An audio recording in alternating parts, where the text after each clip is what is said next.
الرحیم۔ دیکھو بھائی، ہم جانتے ہیں کہ دین جو ہے قربانی سے پھیلا ہے۔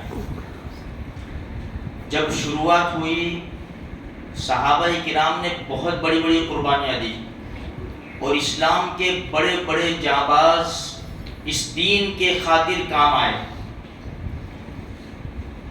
جیسے ہم نے سنا کہ گزشتہ کل 10 محرم الحرام میں آل رسول شہید کر دیے گئے، ان کے بعد بھی بہت سارے واقعات ہوئے، ان سے پہلے بھی بہت سارے واقعات ہوئے۔ یہ محرم ہے، اور آئندہ مہینہ صفر سن ہجری 4 میں ایک آدمی آیا، ابو برا عامر ابن مالک، نبی کریم صلی اللہ علیہ وسلم کے پاس آیا۔ اللہ کے رسول صلی اللہ علیہ وسلم نے اسے ایمان کی دعوت دی۔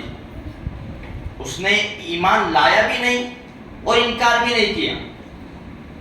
اس نے یوں کہا کہ اللہ کے رسول، اگر آپ کے کچھ ساتھی میرے ساتھ روانہ کر دیں نجد والوں کی طرف، تاکہ ان کو دین سکھاوے، ایمان لاوے، وہ لوگ ایمان کی دعوت دے، دین سکھاوے، تو بڑا فائدہ ہو جائے گا۔ اللہ کے رسول صلی اللہ علیہ وسلم نے فرمایا، نجد والوں کی طرف سے مجھے خدشہ ہے، بھروسہ نہیں ہے۔ تو اس نے کہا کہ میں پناہ میں لیتا ہوں نا، عرب کے اندر ایک دستور تھا، اگر کوئی آدمی کہے کہ بھئی یہ میرے پناہ میں ہے، تو اس کو کوئی بھی چھیڑ نہیں سکتا تھا کہ میں پناہ میں لوں گا نا۔ تو ہمارے نبی صلی اللہ علیہ وسلم نے 70 صحابہ رضی اللہ تعالیٰ عنہ، یہ 70 صحابہ کون تھے؟ بڑے اونچے درجے کے تھے، قاری تھے، حافظ تھے، اور ان کا کام لکڑیاں چننا تھا۔ دن کے اندر لکڑیاں چن کر بیچ کر اصحاب صفہ ان کے لیے انتظام کرتے تھے، اور رات کو مصلی کی پیٹھ کے اوپر کھڑے ہو کر رب کی عبادت کرتے تھے۔ بڑے بڑے قاری اور بڑے بڑے حافظ تھے۔ چونکہ ایمان کی ضرورت تھی، تعلیم کی ضرورت تھی، اللہ کے رسول نے ایسے لوگوں کو چنا اور اس کے ساتھ روانہ کر دیا۔ جب وہاں قریب میں پہنچے تو اللہ کے رسول صلی اللہ علیہ وسلم کا ایک خط تھا وہاں کے سردار کے نام۔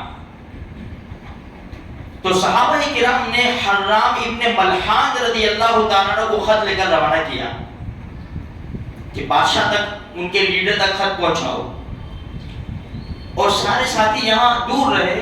جب وہ خط لے کر پہنچے، اللہ کے رسول صلی اللہ علیہ وسلم کا وعدہ نامہ اس کو دیا، اس نے پڑھا بھی نہیں، اور ایک ساتھی کو اشارہ کیا، اتنی زور سے اس نے نیزہ مارا کہ حرام ابن ملحان کے سینے میں لگا اور خون کا فوارہ چھوٹا۔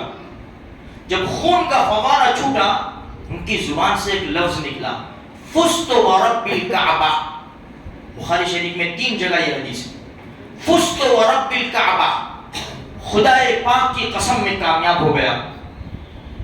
یہ دیکھو اصل کامیاب۔ ایک یہودی کھڑا ہوا تھا، اس کو سمجھ میں نہیں آیا کہ یہ مر رہا ہے، خون کا فوارہ چھوٹ رہا ہے، اور کہہ رہا ہے اللہ کی قسم میں کامیاب ہو گیا، وہیں شہید کر دیے گئے۔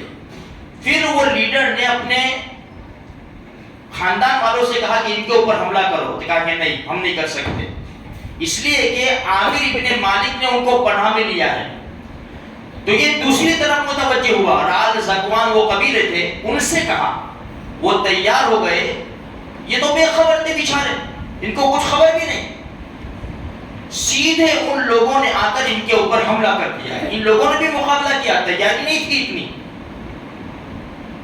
سارے تھوڑی دیر کے اندر 70 صحابہ شہید کر دیے گئے۔ 70 بڑے بڑے قاری اور بڑے بڑے حفاظ سارے شہید کر دیے گئے۔ جب ہمارے نبی کو یہ قصے کا پتہ چلا نا، ہمارے نبی کو بڑا غم لگا، بہت غم ہوا۔ روایات میں آتا ہے کہ اللہ کے رسول صلی اللہ علیہ وسلم نے 1 مہینے تک فجر کی نماز میں قنوت نازلہ پڑھی اور ان کے لیے بد دعا کی۔ اتنا بڑا غم لگا۔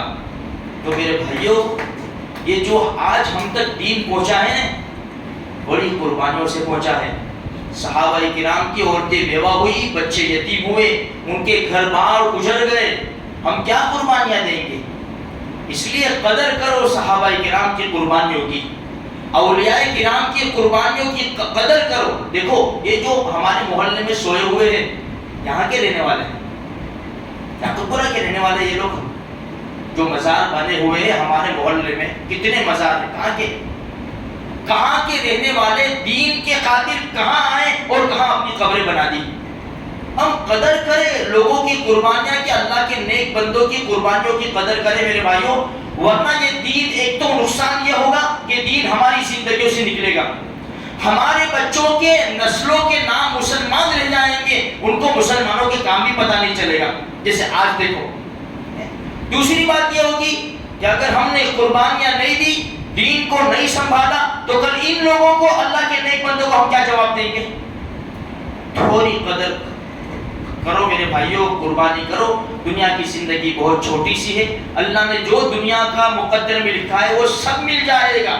مسئلہ تو ہمارا آخرت کا ہے. دنیا کے مسئلے تو ٹوٹتے ہیں, بنتے ہیں, پھر ٹوٹتے ہیں, بگڑتے ہیں, اچھے ہوتے ہیں. مسئلہ تو ہمارا آخرت کا ہے.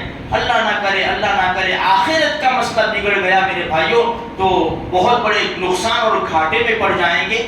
تھوڑی فکر کرے, قربانیاں دے, صبح کی نماز میں بھی خدا کے دربار میں حاضری دو, قرآن کریم کی تلاوت کرو, آپس میں مل جل کر رہو. اللہ پاک مجھے آپ کو سارے مسلمانوں کو نیک توفیق بخشے.